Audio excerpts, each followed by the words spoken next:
오늘 우리는 왜 예배당에 오는가? 왜 예수를 믿는가? 예수님을 믿는 자들의 궁극적인 목적이 무엇인가? 소망이 무엇인가? 궁극적인 소망은 이 땅에서 하나님의 백성으로서 살다가 세상 떠나서 죽어서 하나님의 나라에 들어가는 것이 바로 우리 궁극적인 목적이라고 볼 수가 있습니다. 그래서 성경의 중심 주제는 바로 하나님 나라, 그리고 그에 대한 언약, 약속이죠. 그래서 하나님의 나라, 내가 예수 믿고 회개하고 제사함 받는 것도, 주의 자녀가 되는 것도, 어렵게 된 것도 전부 궁극적으로는 하나님 나라에 들어가는데, 그 하나님 나라에 들어가는 것은 전적인 약속에 의해서 이루어진다는 거죠. 내가 예수 믿고 예수의 이름으로 회개하고 제사함 받는 것도 전부 하나님의 약속이죠. 그래서 성경 중심 주제는 하나님 나라와 언약, 약속이라고 볼 수가 있습니다. 그런데 오늘 33절 이하에 보면은 한 집주인이 포도원을 만들었다고 말씀합니다. 당연히 땅을 갈아엎고 거름을 잔뜩 주고 포도나무를 심은 거죠. 그리고 주인은 울타리를 두르고 심지어 접자는 틀도 만들고 거기다 지킬 수 있도록 망대까지 만들었다는 거죠. 그야말로 모든 것을 갖춘 완벽한 포도원을 만들었습니다. 그리고 이걸 농부들에게 세를 주고 타국에 갔다라고 말씀합니다.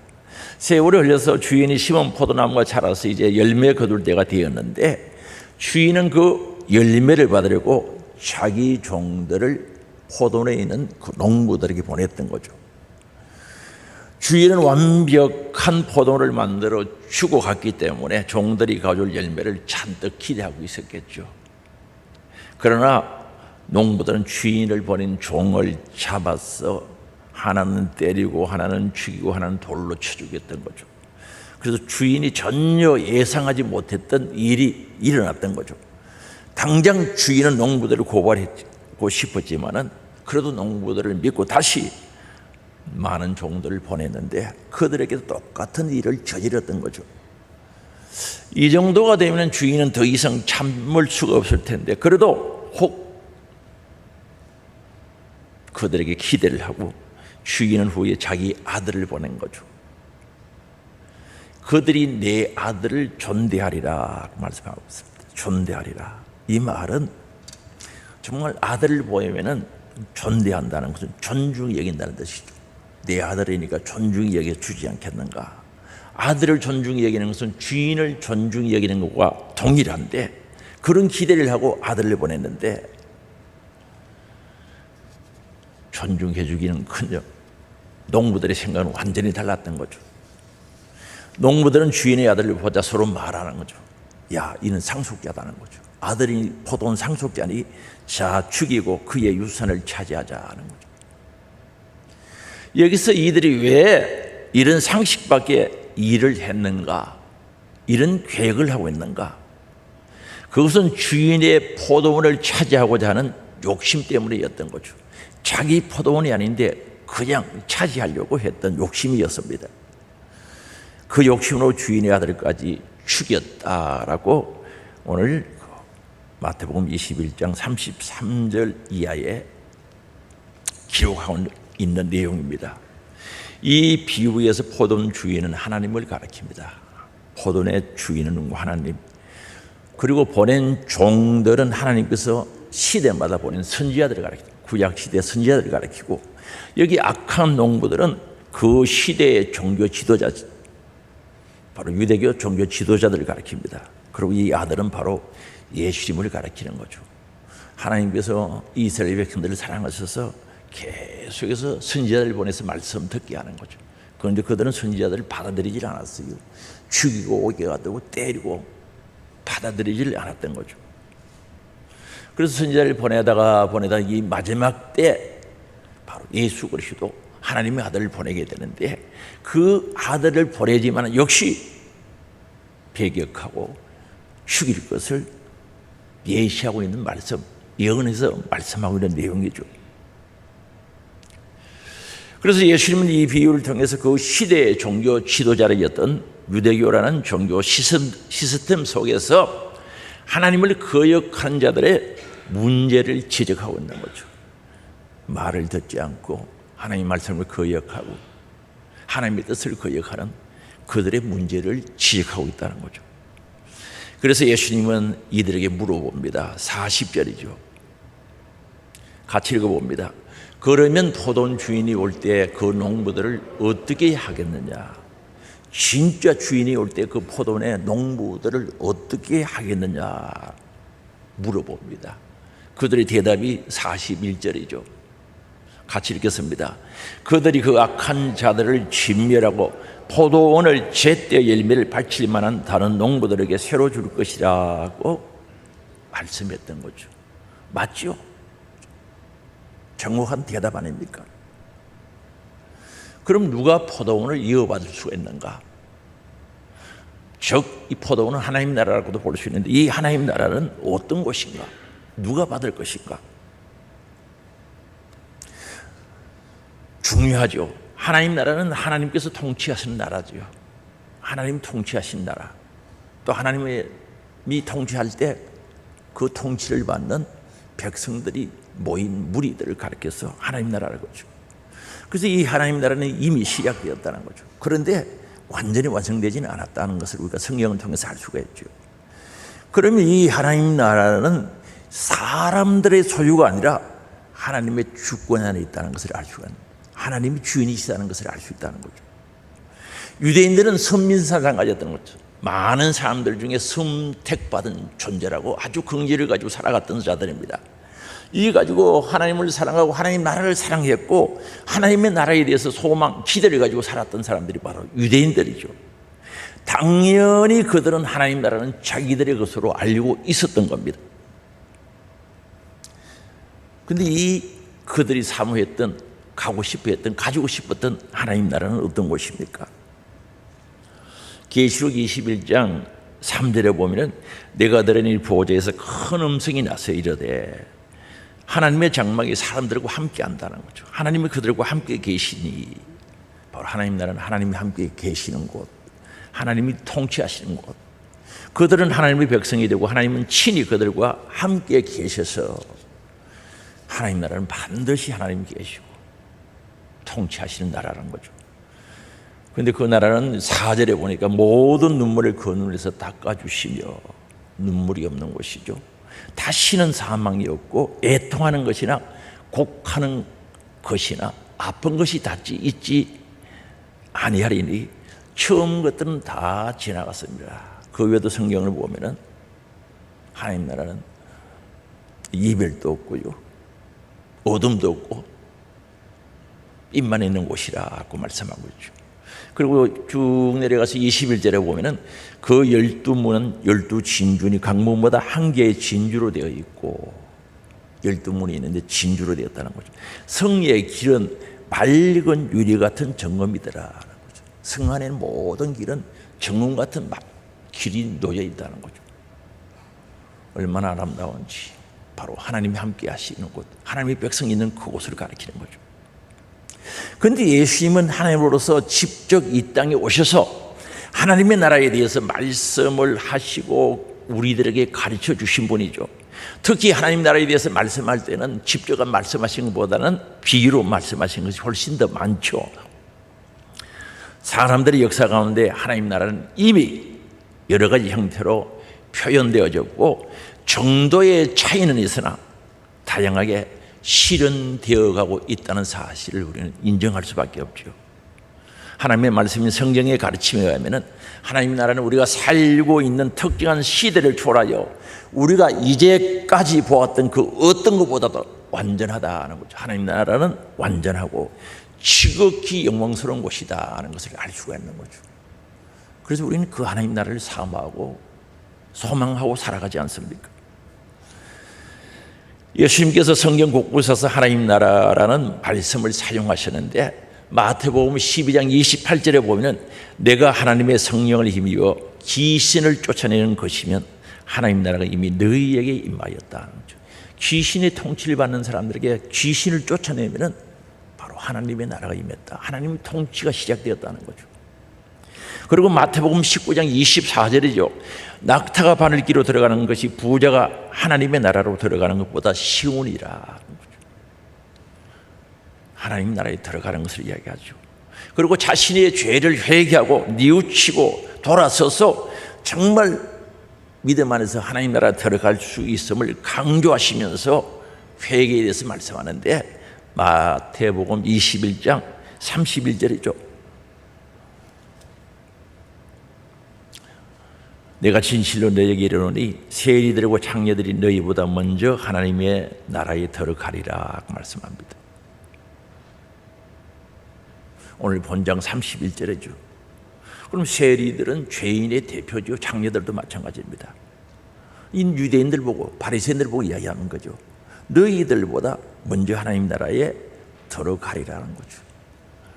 누가복음 18장에 보면요, 바리새인은 기도할 때 하나님 저기 앉아있는 세리와 장녀들을 갖지 않아서 감사하다는 거죠. 11조도 드리고 이것도 저것도 할 수 있어서 감사하다는 거죠. 고개를 쳐들고 기도하는 거죠. 그러나 이 세리와 장녀들, 죄인들은 고개를 숙이고 죄를 용서해달라고 가슴을 치면서 예절하게 간절하게 회개하는 모습을 봅니다. 우리 예수님께서 말씀하시죠. 하나님의 나라가 이들의 것이라는 거죠. 너희보다 먼저 하나님 나라에 들어가리라 말씀하신 거죠. 그리고 마태복음 3장 2절에 보면 세례 요한이 회개하라 천국이 가까웠느니라고 말씀합니다. 회개하는 자에게 천국이 이루어질 수 있다는 거죠. 회개하고 예수를 왕으로 모시는 곳에 하나님 나라가 이루어질 수 있다는 것을 말씀합니다. 이걸 보면 광야에서 외침으로 현재 하나님의 나라가 역사 속에 이 땅에 왔음을 선포하고 있는 내용이기도 하죠. 하나님 나라가 가까이 왔다는, 이 땅에 왔다는 거죠. 우리 앞에 왔다는 거죠. 유대인들은 자신들이 아브라함의 자손이라는 이유로 하나님 나라를 자기들의 것으로 당연히 여겼던 거죠. 그러나 예수님께서 말씀합니다. 하나님 나라는 어떤 자격으로 소유하는 것이 아니라 은혜로 주어진다는 거죠. 그리고 은혜 받은 자들의 삶의 열매로 증명되어진다는 사실을 말씀하고 있습니다. 그렇습니다. 하나님 나라는 은혜로 받는 거예요. 내가 예수 믿고 하나님 자녀된 것도 은혜, 제산 받는 것도 은혜, 천국 받는 것도 은혜죠. 그러나 은혜로 주어지지만 그에 대한 열매로 증명이 되어진다는 사실을 말씀하고 있습니다. 오늘날 교회에 출수가 종교적인 행위에 참여한다고 해서 자동으로 하나님 나라를 소유하는 것은 아니죠. 진정한 약속의 말씀을 믿는 믿음과 진실한 회개, 그리고 회개함으로 말미암아 따라오는 삶의 열매가 그가 하나님 나라를 소유했다는 것을 증명하고 있다는 사실을 인정해야 된다는 거죠. 다시 말씀드리면 철저히 회개하고 회개에 합당한 열매를 맺어야 된다는 거죠. 철저히 회개하고 예수 그리스도를 구주로 모시고 생명의 주로 내 주인으로 모시고 주인의 뜻대로 사는 삶 속에서 나타나는 열매가 있어야 된다는 거죠. 그게 회개한 자 맞죠. 그래서 오늘 43절에 말씀하죠. 후반부입니다. 그 나라의 열매 맺는 백성이 받으리라는 거죠. 그럼 하나님 나라 누가 받습니까? 그 나라, 하나님 나라에 열매 맺는 백성이 만다는 거죠. 회개하는 자들, 진심으로 회개하고 내 안에 죄를 싹 몰아내버리고 거룩하신 주님을 내 안에 주인으로, 임금으로, 왕으로 모시고 살아갈 때 나타나는 그 열매가 우리에게 증명해주고 있다는 거죠. 내가 예수 믿고 회개하고 구원받고 정말 예수님을 왕으로 모시고 주인으로 모시고 산다면 생활 속에 열매 있지 않겠어요? 그게 하나님의 나라를 가진 자로서 증명받을 수 있는 길이라는 거죠. 그리고 두 번째, 하나님께서 그 나라를 이음하실 자를 바꿀 수 있다는 거예요. 다시 말하면 하나님 나라를 가진 자들에게 바꿀 수 있다는 거죠. 하나님 나라의 주인은 하나님이시죠. 하나님께서 그 나라를 이음하실 또는 맡기실 자를 바꿀 수 있다는 거죠. 그래서 오늘 말씀에 보면은 하나님의 나라를 너희는 빼앗기고, 한 달러타 받았던 자는 빼앗겼죠. 빼앗기고 그 나라의 열매 맺는 백성이 받으리라. 하나님 나라의 열매 맺는 백성이 받는다는 거죠. 가진다는 거죠. 그래서 하나님은 열매 없는 자에게서 그 나라를 빼앗으시고 열매 맺는 자들에게 주신다는 말씀이 바로 43절의 말씀이죠. 그럼 하나님의 나라를 빼앗기는 자가 누구인가? 하나님께서 보내신 선지자를 죽이고 때리고 옥에 가두고 거부했던 자들, 심지어 그들은 하나님의 아들 예수 그리스도를 배척하고 죽인 유대 종교 지도자들이 바로 하나님 나라를 뺏길 자들이 아니겠어요? 그리고 입만 무성한 무화과 나무처럼 형식만 요란하고 열매가 없는 자들, 하나님 나라를 빼앗길 자들이죠. 정말 복음이란 진리를 내가 가졌으면 반드시 그게 열매가 맺히게 돼 있다는 거죠. 씨를 뿌리면 진짜 바른 정직한 씨앗 같으면 싹이 나고 자랄 수밖에 없죠. 오늘 본장이죠. 21장 마태복음 21장 28절에서 29절에 보면 두 아들의 비유가 나오죠. 첫째 아들과 같이 말만 잘하고 전혀 삶이 따르지 않는 자를 이야기하는 거죠. 얘야 밭에 가서 일하라. 예 아버지 가겠습니다 하고 가지 않았다는 거죠. 그게 첫째 아들의 모습이죠. 이들은 하나님의 나라를 빼앗긴다라고 말씀하고 있습니다. 빼앗긴다는 것은 당연히 자신의 것으로 여겼는데 받지 못한다, 이 말씀이죠. 하나님 나라는 이들이 아니다는 거죠. 하겠다 하고 하지 않고 회개하지 않고 자기 고집대로 사는 사람들, 이건 아니라는 거죠. 열매 맺는 백성들이 받는다고 분명히 말씀하고 있습니다. 어떻게 보면 이건 무서운 심판과 경고의 말씀이죠. 오늘 우리는 진짜 하나님 나라를 받기 위해서는 열매 맺는 삶이 되어야 합니다. 예수 믿고 죄 사함 받은 은혜 감사하죠. 어렵다고 인정받고 하나님의 자녀가 되고 천국을 소유할 수 있는 이 모든 것이 은혜로 주어졌다는 거죠. 그럼 이 은혜를 받은 자들은 그냥 못 살죠. 오늘 포도원을 관리했던 그 농부들이 주인의 은혜를 알았으면 그렇게 죽일 수가 없죠. 종들을 죽이고 주인의 아들을 죽일 수가 있겠습니까? 당연히 감사가 있어야지.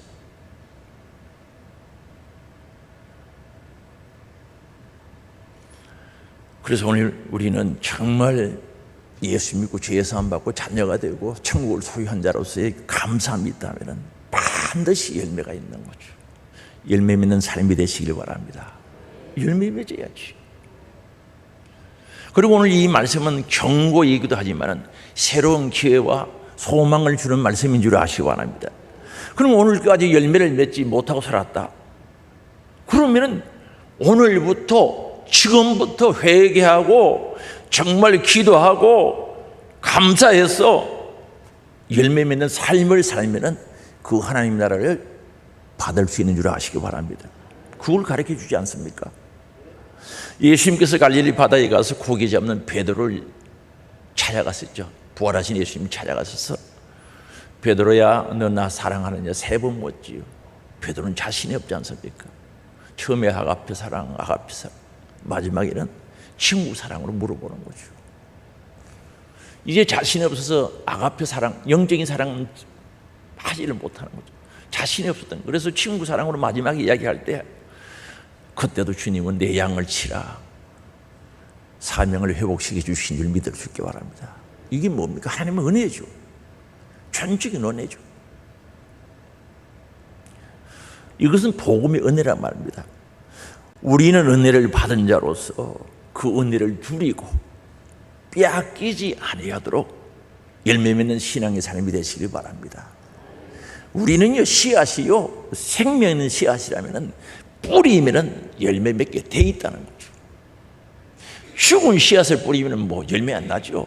정말 여러분의 가슴 속에 겨자씨 같은 생명 있는 예수의 씨가, 말씀의 씨가 심어져 있으면 자라고 열매 맺게 돼 있다는 거죠. 안 맺으면 비정상이지. 씨가 잘못된 거지. 오늘 그 은혜가 감사해서 뿌려진 그 씨앗을 통해서 열매 맺는 신앙생활이 되시길 바랍니다. 이 가을에 한번 헤아려보자는 거죠. 올해는 과일이 잘 된 것 같아요. 포도도 탱글탱글하니 하여튼 먹음직스럽죠. 사과도, 배도. 그런데 그런 과일의 모습들, 과일들을 거두들이는 모습들을 보면서 내 영적인 신앙의 열매는 어떤가? 정말 열매 맺는 신앙생활이 되시길 바랍니다. 그래서 사도 바울은 고린도 후서를 마무리하면서요, 문제 많았던 고린도 교회, 좋은 점도 있었지만 문제도 많았어요. 고린도 교회에 중대한 말씀을 그들에게 던지죠. 고린도 후서 13장 5절의 말씀입니다. 너희는 믿음 안에 있는가? 너희 자신을 시험하고 내 안에 믿음이 있는가? 말씀에 씨가 있는가? 시험하고 너희 자신을 확정하라 하는 거죠. 확정해, 증명해야 된다는 거죠. 여러분, 예수의 생명, 예수의 피, 예수의 은혜, 정말 말씀에 씨가 있는지 확인하고 증명되어지는 삶이 되어지기를 원합니다. 어떤 데는 보면 씨가 있는지 없는지, 씨가 있으면 사람도요, 씨가 있으면 10달 되면 반드시 태어나게 되어 있다. 예수 그리스도께서 너희 안에 계신 줄을 너희가 스스로 알지 못하느냐? 예수님이 너희 안에 계신 것을 스스로 알지 못하느냐? 알죠. 여러분, 우리는 예수 믿고 예수가 내 안에 있으면 왜 그걸 몰라요? 알지. 당연히 알아야지. 그렇지 않으면 너희는 버림받은 자다. 예수의 생명, 예수의 은혜, 예수 피가 있는 줄 모르면 버림받은 자라는 거죠. 우리 주인 되신 하나님께서 하나님 나를 빼앗으려고 할 때 빼앗기지 않기 위해서는 열매를 맺어야 되고, 혹 지금까지 열매 맺지 못했다면 열매 맺어 그 나라를 차지하는 자들이 되시기를 주의 이름으로 축복합니다. 그리고 하나님 나라는 열매 맺는 백성이 차지한다라고 말씀하고 있습니다. 여기 열매 맺는 백성이 뭘 가리키는가? 복음을 믿고 순종하는 자들, 그 삶 속에 하나님의 성품을 드러내는 자들이죠. 하나님의 성품을 가지고 복음을 가졌으니까, 하나님을 모셨으니까 내 안에서 성품이 드러나는 거죠. 그런 자들을 가리켜서 열매 맺는 자들이라고 말씀하고 있습니다. 그래서 우리는 반드시 회개는요, 따라와야 되는데, 회개에 합당한 열매를 맺어야 된다는 거죠. 회개하면 회개에 합당한 열매가 있어야 되는 거죠. 사과나무를 심으면 사과가 달려야 되고요, 배나무를 심으면 배가 달려야 되고, 회개했으면 회개에 합당한 열매가 있어야 된단 말입니다. 그래서 누가복음 3장 8절이죠. 같이 읽어봅니다. 그러므로 회개에 합당한 열매를 맺고 속으로 아브라함이 우리 조상이라 말하지 말라. 내가 너희에게 이르노니 하나님이 능히 이 돌들로도 아브라함의 자손이 되게 하시리라. 아브라함 자손 되는 거 귀한데 그걸 자랑 삼아 내놓지 말라는 거죠. 회개에 합당한 열매가 있어야지 그 자체가 중요한 게 아니라는 거죠. 다시 말하면 아브라함의 후손이다라고 생각하는 것보다는 진짜 회개에 합당한 열매를 맺어야 된다는 거죠. 세례 요한이 전한 복음도 동일합니다. 회개하라, 하나님 나라가 가까웠다는 거죠. 회개해라, 하나님이 오셨다는 거죠. 예수 그리스도가 와 있다는 거죠. 우리 예수님께서도 회개하라, 하나님 나라가 가까웠다. 회개하라, 내가 너 만문 앞에 있다는 거죠. 이제까지 하신 예수님의 말씀들을 보면 입만 무성한 것이 아니라 그 안에 주님이 원하시는 그 열매가 있어야 한다는 사실을 분명히 가르쳐주고 있습니다. 이 칼빈이죠. 기독교 강요라는 칼빈. 그 칼빈이 가르친 공부 중에요, 한 번 예수 믿으면 영원히 구원받는다는 그거 잘못 알고 있는 사람들이 많아요. 그 사람이 학문이에요, 학문. 그게 성경이 아니에요. 한 번 예수 믿으면 영원히 받는다. 그건 하나님 편에서 본 거지 사람 편에 이야기한 게 아닌데 사람들이 착각을 하는 거예요. 하나님 편에서 보면 자기가 선택한 하나님의 자녀들, 하나님의 백성들을요, 끝까지 책임지고 끝까지 지키는 거죠. 그건 사람들이 도망가 버리면 안 되는 거죠. 견인이라는 그 내용이 나와. 견인, 5번째 견인이라고 나오는데 그거 몰라서 그래. 몰라서 잘못 가르치고 잘못 배워가지고 그런 사상들을 가지고 있는 사람들이 있어요. 예수 안 믿으면 영원히 구원받는다는, 그건 하나님 편에서 하신 말씀이고 사람 편에서는 그게 아니단 말이에요. 몰라서 그런 거예요.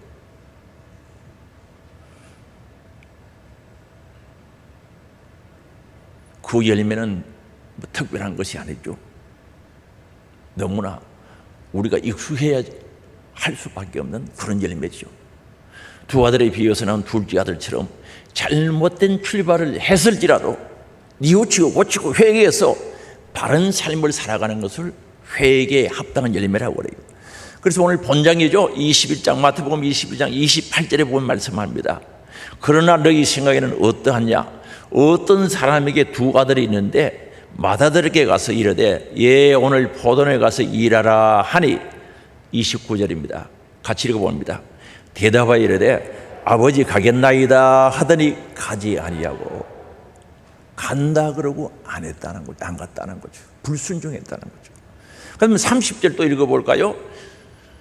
둘째 아들에게 가서 또 그와 같이 말하니 대답하여 이르되 실속이다 하였다가 그 후에 뉘우치고 갔으니 난 밭에 가기 싫어요, 일하기 싫어요 했다가 생각해 보니까 잘못했거든.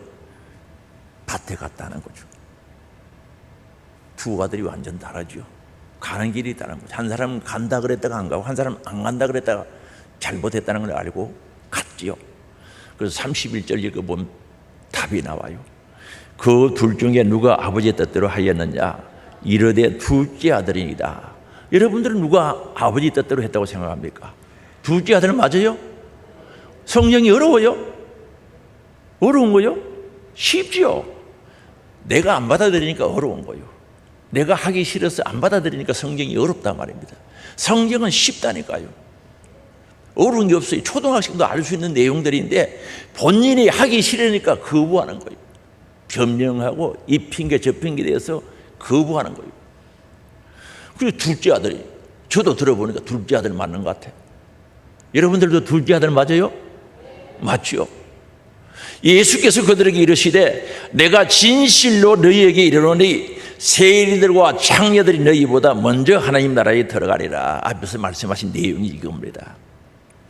가슴을 치고 회개하고 감히 고개를 못 들고 용서해달라고 눈물로 회개했던 그들이 이 바리새인들보다, 첫째 아들보다 먼저 하나님의 나라에 들어가리라고 말씀하고 있습니다.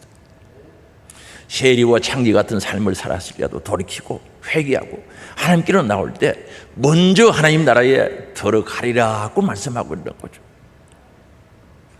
누가복음 15장에 보면은 둘째 아들의 비유한, 흔히들 탕자라고 그러죠. 둘째 아들, 아버지의 유산을, 재산을 다 받아가지고 자기 몫을 받아가지고 타고로 가서 허랑방탕하면서 다 서버렸죠. 돈 떨어져 흉년이 왔어요. 갈 데가 없으니까 돼지우리 속에 들어간 거죠. 돼지들이 먹는 지음 열매도 마음껏 못 먹고 배고픔과 흙이 허덕이면서 거기서 회개하지 않습니까? 내가 잘못했다. 우리 아버지 집에는 품꾼도 얼마나 많은데 아들이란 직책을 버리고 왔지 않습니까?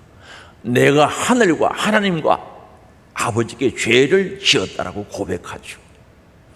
그러면서 아버지 품으로 돌아왔을 때 아버지는 그를 외면하지 아니하시고 환영하는 거죠. 날마다 동네 어기 언덕에 어서 기다리다가 둘째 아들 탕자가 돼지 속에, 우리 속에 살다고는 그를 안고 입 맞추고 집에 데리고 가서 목욕시키고 종이 아니다 신발을 찢겨줬죠. 가락지 끼워줬죠. 약속의 아들로 회복시켜준 것이죠. 새 옷을 입히고 의의 옷을 입혔겠죠. 살찐 송아지를 잡아라 풍랑을 위해라 잔치를 베푸는 모습을 볼 수 있거든요. 오늘 우리 신앙생활은 정말 천국을 소망하고 살아가는 자들은 한마디로 폼이나 형식이 아니라 하나님을 향한 진심과 진실한 회개에 따른 삶의 변화가 있어야 되는 줄 믿을 수 있게 바랍니다. 말씀의 씨앗이, 복음의 씨앗이, 예수의 생명의 씨앗이 심어졌으면 자라고 열매 맺는 신앙생활이 돼야 된다는 거죠. 정말치로 립 서비스라 그러죠. 말치로 지는 것이 아니라 삶의 궁극적인 변화가 있어야 된다는 거죠. 씨를 심으면 나야죠. 자라고 열매 맺어야 되지 않습니까? 그래서 우리 예수님께서 우리들에게 주시는 말씀, 마태복음 7장 21절이죠. 제가 읽어드릴게요. 나더러 주여 주여 하는 자마다 천국에 다 들어갈 것이 아니요 다만 하늘에 계신 네 아버지 뜻대로 행하는 자라야 들어가리라. 그저 주여 주여 그러고 따라다닌다고 들어가는 게 아니라 주님의 뜻대로 해야 들어간대요. 아멘. 은혜가 감사해서 해야 되지 않습니까? 죄 사함의 은혜, 자녀 삼아 주신 은혜, 천국 주심의 은혜가 감사해서 주의 뜻대로 살려고 몸부림쳐야 되지 않겠어요? 그리고 누가복음 10장 27절이죠. 같이 읽어봅니다. 대답하여 가라되 내 마음을 다하며 목숨을 다하며 힘을 다하여 뜻을 다하여 주 너희 하나님을 사랑하고 또한 너 이웃을 내 몸같이 사랑하라 하였나이다. 사랑하래요. 어떻게? 마음 다하고 목숨을 다하고 힘을 다하고 뜻 다해서 사랑하라는 거죠. 우리 경상도 사람들이 시실 예배당 다니고 시실 교회 다니고 시실 신앙생활 하지 말라는 거죠. 힘과 마음과 뜻 쏟아부어서 정성 쏟아서 하라는 거죠. 이런 은혜가 있기를 원합니다. 그리고 요한복음 8장 34절에도 말씀하죠. 예수께서 대답하시되 진실로 진실로 너희에게 이르노니 죄를 범하는 자는 죄의 종이다. 아직도 죄 짓고 있으면 죄의 종이요. 죄에게 지면 죄의 종이 되는 거예요. 이긴 자의 종이 될 수밖에 없는 거예요. 죄가 나를 이기면 죄의 종이 되는 거예요. 그런데 35절이 충격적인 말씀이죠. 같이 읽습니다. 종은 영원히 집에 거하지 못하되 아들은 영원히 거하느냐. 죄의 종된 자는 아버지 집에 거할 수 없대요. 아들, 하나님의 아들이 된 자는 아버지 집에 영원히 거한다는 거예요. 이게 우리의 소망이고 우리에게 주신 은혜인 줄 아시기 바랍니다. 그리고 히브리서 12장 14절에죠. 모든 사람으로 더불어 화평함과 거룩함을 쫓아라는 거죠. 달려가라는 거죠. 이것이 없이는 아무도 주를 보지 못한다는 거죠. 그렇습니다. 주에 주시는 화평, 에이네로 살롬이죠. 거룩함이 있어야 되는 거예요. 이것도 없으면 아무도 주님을 못 본대요. 그래서 요한계시록 20장 12절 이하에 보면요, 마지막 날 심판 때 흔히들 흰보자, 벽보자 심판이라고 하는데 그 심판 때 두 개의 책이 놓여 있다고 말씀하고 있죠. 성경 구절 올라와 있네요. 두 개의 책이더라. 한번 읽어볼까요? 또 내가 보니 죽은 자들이 큰 자나 작은 자나 그 보좌 앞에 서 있는데 책들이 펴 있고 또 다른 책이 펴졌으니 곧 생명책이라. 죽은 자들이 자기 행위를 따라 책들에 기록된 대로 심판을 받으니라고 말합니다. 하나는 생명책이고 하나는 다른 하나는 그것을 행위를 기록한 책이라고 말씀하고 있죠. 행위의 책은 말만 하지 않고 고백한 믿음으로 어떤 삶을 살았는가를 기록한 책이죠. 열매가 맺어진 열매를 기록한 책이 바로 행위의 책이라고 할 수 있습니다. 믿음의 증거가 있는가를 기록한 책. 우리의 행위는 믿음의 증거가 되는 거죠. 증명이 된다는 거죠. 내가 믿음이 있는 것이 무엇으로 증명되는가? 우리의 행위로, 열매로 증명이 되는 줄 아시기 바랍니다. 당연하죠. 제가 예수 그리스도를 주님으로 고백했습니다. 그래, 그럼 어떻게 살았는가? 아니, 고백만 하고 내 마음대로 살았네. 이건 아니다는 거죠. 예수를 주인하고 고백해놓고 자기 뜻대로 생각대로 살았네. 그건 가짜지, 아니지. 주인이 아니지. 예수님을 종으로 모시고 살았지 어떻게 주인으로 모시고 살았는가? 아니다라는 거죠. 고백과 삶이 안 맞으면 안 돼요. 맞아야 된다는 거죠. 예수님 나의 주인이십니다. 그럼 그분이 주인 되고 나는 종이 돼야지. 거꾸로 돼가지고 예수님이 종이 되고 내가 주인 되는 삶을 살았으면 그건 아니다는 거죠. 잘못된 것이란 말입니다. 오늘날 교인들 중에 주의 종이라고 말은 하는데 주님이 인정하지 않는 종들이 많단 말입니다. 주님이 종으로 인정해 주셔야지. 주님이 인정하지 않으면 아니죠.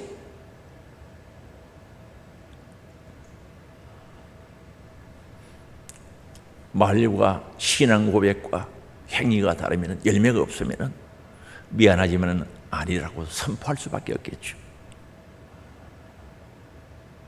사실 이 말씀은 무서운 거죠. 심각한 것입니다. 화려한 고백은 있는데 삶에 열매가 없다는 거죠. 그래서 A와 B가 맞아야 되는데 맞지 않다는 거죠. 안 맞다는 거죠.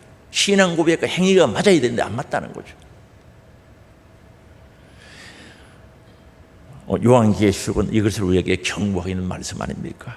말만 하지 말고 고백한 믿음으로 어떤 삶을 살았는가 하나님이 기록하고 계시다는 거죠. 행위를 기록한 책이라고 말씀하고 있습니다. 무화과 나무가 열매를 맺으려면 잎사귀가 필요한 것처럼 형식도 필요하고 또 중요합니다. 우리의 신앙 고백도 중요합니다. 그것만으로는 안 된다는 거죠. 우리 신앙생활은 이론으로 되는 게 하나도 없어요. 다시 말하면 우리의 신앙생활은 이론으로 되는 게 하나도 없다는 거죠. 이론은 잘 믿어. 믿음 있어. 믿음 있으면 예배당에 와서 예배 안 드려요. 맞아요, 안 맞아요? 여러분, 예수 믿는 믿음 있으면 예배당에 와서 예배 드려야 돼요, 안 드려야 돼요? 예? 안 드려도 된다고요? 들어야지. 신앙생활로 이론은 되는 게 하나도 없어요. 기도하라고 그랬어요. 쉬지 말고 기도하라고 그랬어요. 기도는 해야 되겠다는 알고 했어요. 이론은 되는 겁니까? 해야지. 전도도 마찬가지입니다. 해야지. 우리는 하나님 나라에 들어가기 위해서 우리에게 필요한 것은 고백에 따른 우리의 삶이라는 거죠. 하나님께서 주신 은혜에 대한 행위의 증거가 있어야 된다는 거죠. 믿음이 있으면 믿음에 대한 증거를 할 수 있는 것은 행위라는 거죠. 여러분, 예수님 만났을 때 기억나십니까? 정말 회개하고 눈물 흘리며 진짜 회개하고 예수님 나의 구주가 됐을 때 왔던 그 기쁨, 그 감사함, 그 행복 기억하고 계십니까? 너무너무 좋아서 불쑥불쑥 뛰고 감사합니다. 그 소리밖에 안 나오더라고요. 살아계신 하나님을 인격적으로 만나서니 감사밖에 안 나오는 거예요.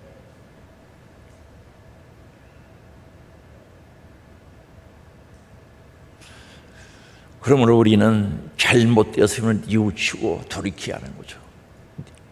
뉘우칠 회자, 고칠 회자, 회개죠. 그래야 하나님 나라에 들어갈 수 있는 은혜를 가지는 거죠. 자격 없는 자들이 이제 하나님의 포도원을 관리하는 은혜의 직분도 주시지 않겠어요?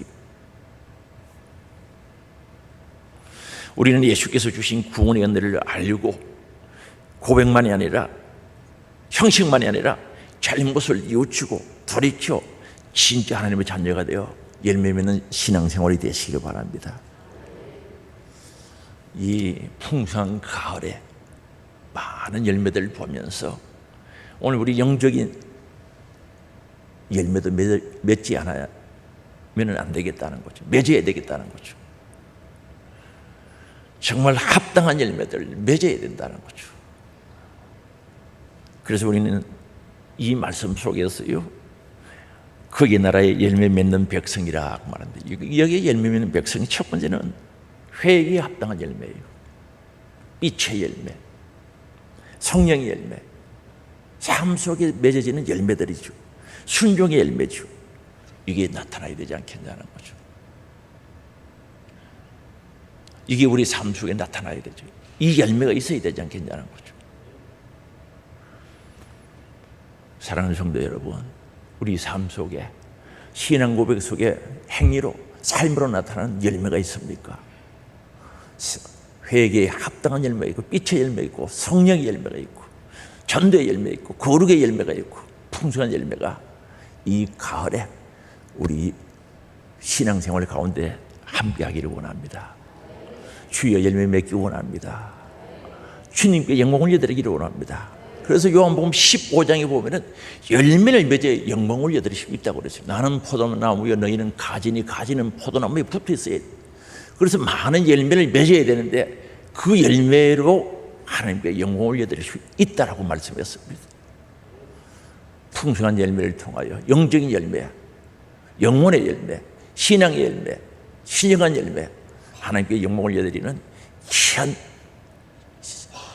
시간들이 되시기를 주의 이름으로 축복합니다. 기도하시겠습니다. 사랑과 은혜가 풍성하신 아버지 감사합니다. 오늘 우리들에게 요구하시는 것은 너 고백 받은 은혜의 행위로 열매를 맺으라고 말씀하고 있습니다. 오늘 이 풍성한 가을에 많은 열매들을 보면서 내 영적인 열매, 신령한 열매, 신앙의 열매가 있는지 돌아보게 하시고 열매 맺는 귀한 삶이 될 수 있도록 은혜를 열어 주시길 원합니다.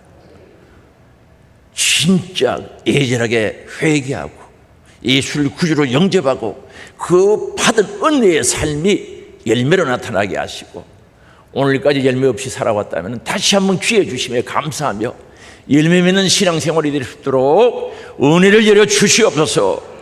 회복의 역사가 주님으로부터 임하게 하여 주시기를 원합니다. 그래 하나님께는 영광이요 저들에게는 복이 되어지는 신앙생활 되어지게 하옵소서. 우리 예수님 채찍에 맞아보러 나음을 입었다 선포하였기에 오늘 또 기도합니다. 나사렛 예수 그리스도 이름으로 명하노니 악한 병과 더러운 귀신, 질병, 암병, 가난, 저주, 염려, 거심, 걱정, 불신 떠나가라, 떠나가라, 떠나가라, 떠나가라, 떠나가라, 떠나가라, 떠나갈지어다. 치료하사 강건케 하시고 영권의 회복의 역사, 치료의 역사 일어나게 하사 풍성한 열매, 그 열매로 영광을 올려드리는 삶이 되어지게 하옵소서. 예수님의 이름으로 기도드리옵나이다. 아멘.